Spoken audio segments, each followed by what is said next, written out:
بسم اللہ الرحمن الرحیم۔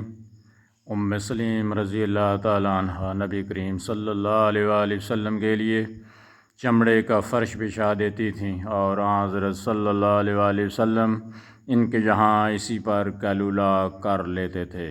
بیان کیا، پھر جب حضرت صلی اللہ علیہ وآلہ وسلم سو گئے اور بیدار ہوئے تو سلیم رضی اللہ تعالیٰ عنہ نے حضرت صلی اللہ علیہ وآلہ وسلم کا پسینہ اور جڑے ہوئے بال آپ لے لیے اور پسینہ کو شیشی میں جمع کیا اور پھر سکھ ایک خوشبو اسے ملا لیا۔ بیان کیا ہے کہ پھر جب انس بن مالک رضی اللہ تعالیٰ عنہ کی وفات کا وقت قریب ہوا تو انہوں نے وصیت کی کہ اس سکھ جس میں حضرت صلی اللہ علیہ وآلہ وسلم کا پسینہ ملا ہوا تھا میں اسے ان کے حنوط میں ملا دیا جائے۔ بیان کیا ہے کہ پھر ان کے حنوط میں اسے ملایا گیا۔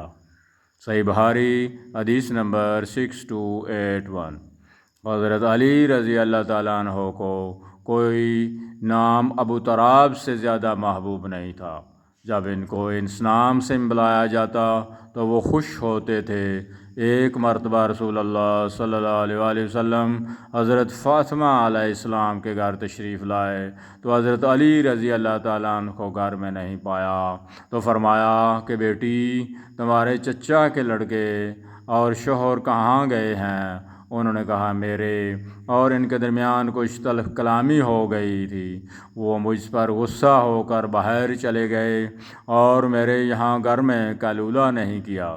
حضرت صلی اللہ علیہ وآلہ وسلم نے ایک شخص سے کہا کہ دیکھو وہ کہاں گئے ہیں۔ وہ صحابی واپس آئے اور عرض کیا یا رسول اللہ، وہ تو مسجد میں سوئے ہوئے ہیں۔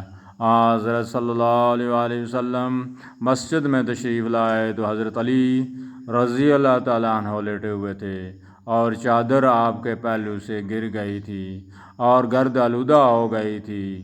حضرت صلی اللہ علیہ وآلہ وسلم اس سے مٹی صاف کرنے لگے اور فرمانے لگے ابو تراب، مٹی والے اٹھو، ابو تراب اٹھو۔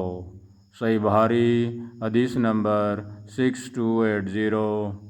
چینل کو سبسکرائب کر دیا کریں تاکہ آپ تک نبی کریم صلی اللہ علیہ وآلہ وسلم کی اچھی اور پیاری حدیثیں آپ تک پہنچ سکیں۔